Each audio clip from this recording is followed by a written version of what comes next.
जिस बहू को इस घर में कभी बहू का सम्मान नहीं मिला, जिसे हर दिन नौकरानी की तरह काम करवाया गया, लेकिन वसीयत खुलते ही सबके होश उड़ गए।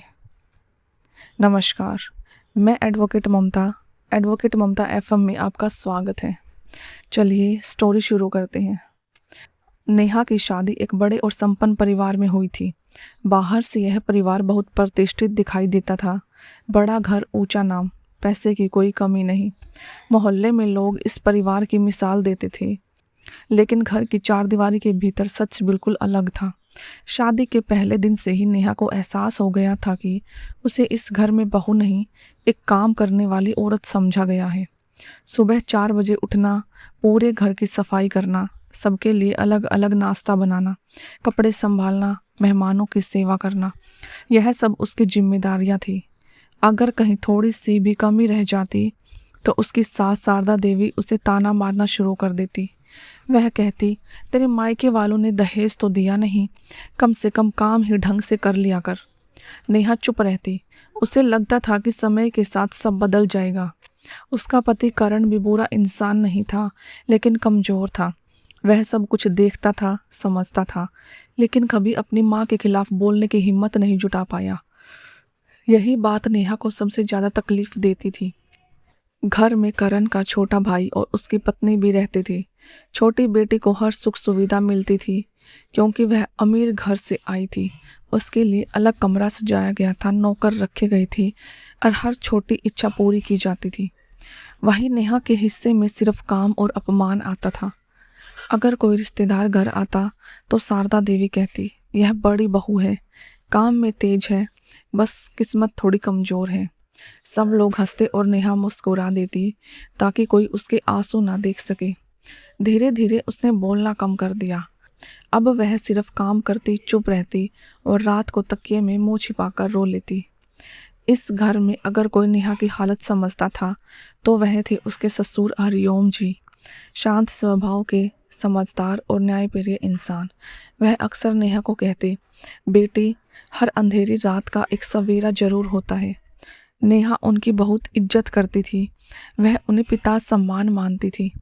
जब भी घर वाले नेहा को अपमानित करते, हरिओम जी चुपचाप उसे पानी का गिलास पकड़ा देते और कहते, हिम्मत मत हारना।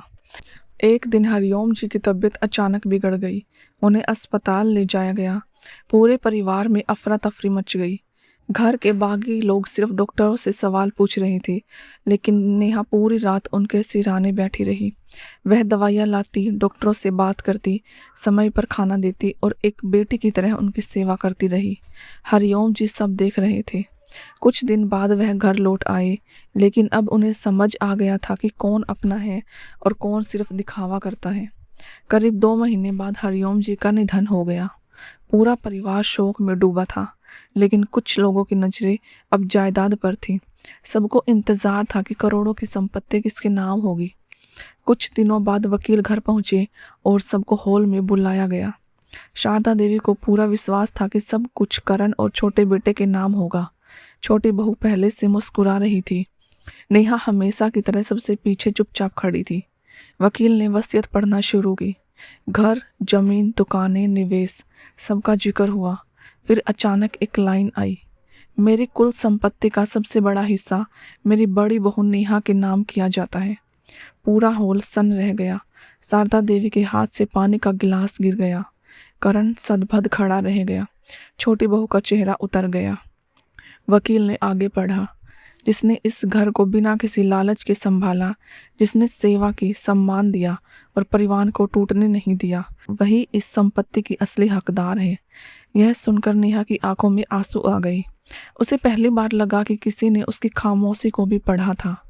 शारदा देवी गुस्से में बोली, यह नहीं हो सकता। एक बहू सब कुछ कैसे ले सकती है? नेहा ने पहली बार सबके सामने आवाज उठाई। उसने शांत स्वर में कहा, माँ जी, जब मैं इस घर में आई थी तब मेरे पास कुछ नहीं था। आपने मुझे बहू नहीं माना, नौकरानी समझा, लेकिन बाबूजी ने मुझे बेटी समझा। आज उनका फैसला है और मैं उसका सम्मान करूंगी। पूरा घर चुप था। करण शर्म से सिर झुकाकर खड़ा था। सबको लगा अब नेहा बदला लेगी, सबको घर से निकाल देगी, लेकिन नेहा बोली, यह घर बाबूजी का था और उनकी आखिरी इच्छा परिवार को जोड़ना थी, इसलिए कोई इस घर से नहीं जाएगा। सबने राहत की सांस ली। फिर उसने आगे कहा, लेकिन आज से इस घर में किसी बहू का अपमान नहीं होगा, किसी औरत को नौकरानी नहीं समझा जाएगा। शारदा देवी की आंखें झुक गई। जिस औरत की खामोशी को लोग कमजोरी समझते हैं, कभी कभी वही औरत समय आने पर सबसे मजबूत बनकर सामने आती है। अगर आप नेहा की जगह होते, क्या सबको माफ़ करते? कमेंट में ज़रूर बताइए और ऐसे कहानियों के लिए चैनल को सब्सक्राइब कीजिए। Thank you very much.